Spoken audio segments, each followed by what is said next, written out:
Reserva que uno tiene porque igual manera el gobierno dice y pelea por la deforestación, ¿sí pilla? Y pues ahí están las fuentes hídricas del agua. La bomba que no explotó se cree que dejaría un cráter tan grande como el que ya hay y los campesinos quieren que las fuerzas militares la saquen de su territorio. Antes de entrar al lugar del bombardeo hablamos con la comunidad y dijeron que es mentira que sean 8 los niños que murieron y que serían entre 16 y 18 y que 3 de ellos fueron acribillados por el ejército luego de que salieron heridos del lugar. Fueron más de 8 niños los que murieron en el bombardeo militar, según lo afirman quienes viven en este corredor biológico, ubicado entre la Macarena, Meta y las sabanas del Yarí, en Caquetá. Esa es la cifra que no revela el Estado y que no han revelado quienes tienen que ver con esto.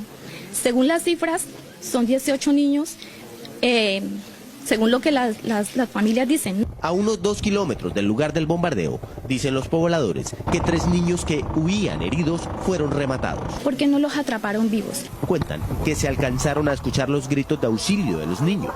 Cargaban perros persiguiendo a los niños y los mataron por allí al frente de unos potreros. Y aseguran que el día del bombardeo hubo drones que ya ha sido común verlos. ¿Por qué se suben los drones derecho a nuestras casas? ¿Por qué si vamos por un camino nos siguen? ¿Por qué si salimos afuera nos siguen? El único profesor de la escuela de primaria afirma que los niños tienen miedo. Matriculados 25 niños, de los cuales solo llegan 14. ¿Sí? O sea que prácticamente los otros 11 niños con temor de asistir no vienen a estudiar. Sienten miedo que en el camino de la casa a la escuela queden en medio de un enfrentamiento de grupos armados. Por eso, un grupo de mujeres del ICBF está en el sitio con un programa que llaman Retorno a la Alegría. Últimamente no han querido venir a la escuela porque ya les cogió miedo andar solo por los caminos porque pues con ese bombardeo que hubo, entonces ya le afectó la moral a los niños, ¿no? Comentan que desde que la FARC firmó la paz, las vías se acabaron. Y el gobierno nunca nos ha dicho por qué se rompió el acuerdo y por qué volvemos nuevamente a retroceder tanto en este proceso. Para llegar al lugar de los hechos hay que hacer un recorrido de alrededor de 10 horas en camioneta 4x4, en moto y luego a pie desde aquí, de San Vicente del Caguán.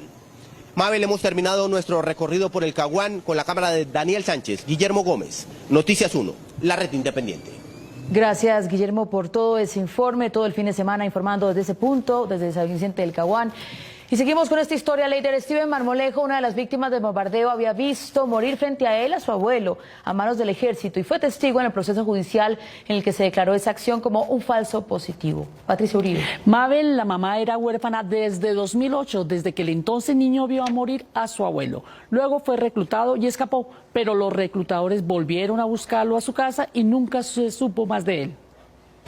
Cuando recibió los restos de su hijo muerto en el bombardeo de San Vicente del Caguán, Sol Milena Córdoba no podía evitar el recuerdo de su padre, un falso positivo del ejército de 2008. Usted fue a trabajar y pues no volvió a la casa. Ella recibió los restos mortales de su hijo Leider Steven Marmolejo este viernes de medicina legal en Villavicencio. Le dijo a Noticias 1 que él había sido reclutado hace 2 años en Vistahermosa, Meta, al parecer por disidencias de las FARC. Se voló de estas estructuras, regresó a su casa y allí volvieron y lo reclutaron, siendo todavía menor de edad. Él dijo que se iba a trabajar. Normal, él trabajaba porque él se salió de estudiar porque ya le daba pena porque él estaba grandecito y pues él trabajaba con nosotros sembrando maíz de agricultor normal. El mismo Leider Steven Marmolejo, el 17 de abril de 2008, cuando tenía tan solo 7 años, fue testigo del asesinato de su abuelo Jesús Castro en la vereda Cañocabra de Vistahermosa. Fue la brigada móvil número 7, adscrito a la Fuerza de Tarea Omega. Ese día Steven y su abuelo se encontraron con un grupo de soldados. Al abuelo lo obligaron a tirarse en el pasto para luego ejecutarlo. Le dispararon y él iba con el niño. Aunque el ejército admitió que el abuelo de Steven murió por un error de un soldado al que se le disparó el arma, el Tribunal Contencioso de Villavicencio en 2015 condenó al Estado porque encontró que los disparos fueron intencionales. Cuenta el menor, los uniformados no pararon de disparar, hiriéndole de esta manera con roces de balas en la cabeza. Sentencia que todavía no se ha cumplido.